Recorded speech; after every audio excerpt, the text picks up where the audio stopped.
Please welcome to the stage our recipient for this year's Spirituality Award, Darius Baxter. All right, I'll say it because nobody else will. It is very cold in here, so whoever is controlling the air conditioner, all right.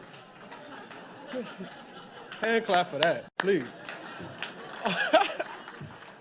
All right, everybody. Tonight represents a milestone on the pathway to true economic and social freedom for Black families across this great nation that for too long have been thought of and seen as disposable.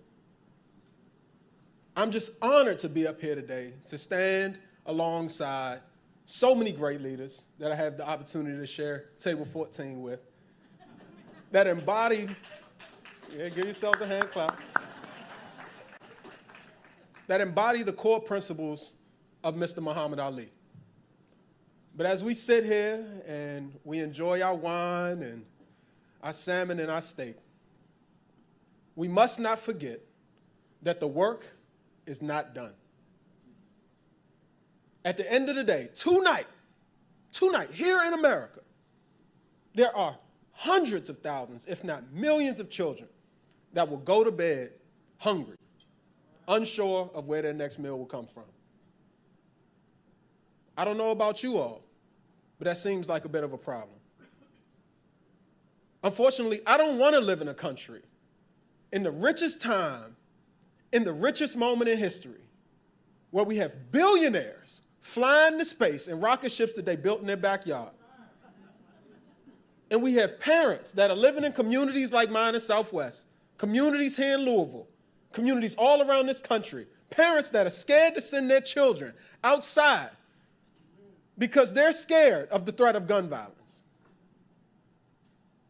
So it's very easy for us to sit here and to celebrate and to clap and give young men like myself awards. But at the end of the day, to be aware and not act makes us a part of the crime. It makes us a part of the injustice. As my sister so eloquently stated, the pandemic has exacerbated the vast inequalities that exist here in America.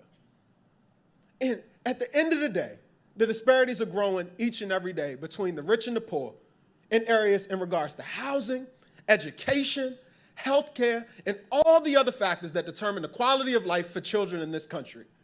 Yet for too many of us, some of which are right here in this room, turning a blind eye to inequality has become all too the norm. I'm here to let you know, I'm sorry, I can't let you off the hook. We are letting this happen. In the spirit of Muhammad Ali, I must ask, what are we willing to risk, people? We're all change makers, right? Activists, rule breakers, fancy MFers, right?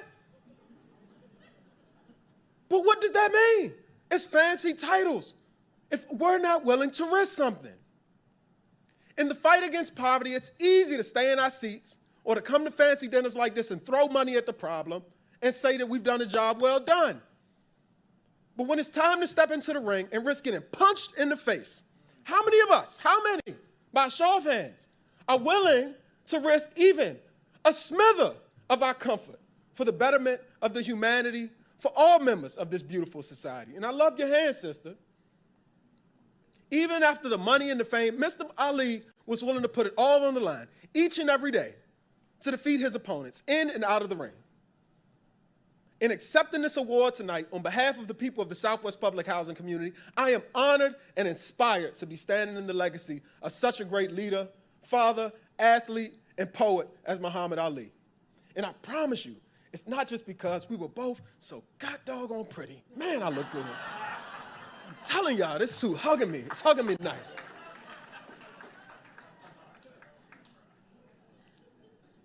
But as my colleagues at Table 14 have come to realize over the last 2 days, beyond our similarly boisterous demeanors, Mr. Ali and I share something much deeper, something much greater.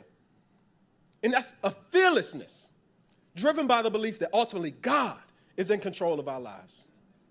That God has called each and every one of us to use our gifts and our talents to bring the world closer to a place where everyone, no matter the color of their skin, no matter how much money they have in their bank account, no matter their zip code, that everyone can wake up in the morning with joy in their hearts and go to bed at night with dignity, looking forward to the next day. For all of us tonight, standing in Mr. Ali's extraordinary legacy, it would be a disservice not to truly ask in our hearts, our minds, and our souls, what are we willing to risk for the betterment of our fellow man and woman? Beyond writing checks or posting videos of media or social medias, you can do that. What are we going to do in the fight for the true liberation of black families in this country? It's time to show the world that the only way to move forward is to get in the ring. And if you can't tell, I'm here tonight to let you know that I am not scared. But I pose the question to you. Are you going to join me? Thank you.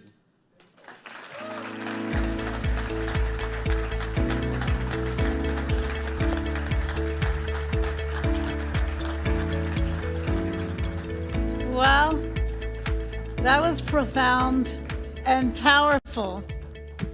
And ladies, he is pretty. This is true. Thank you.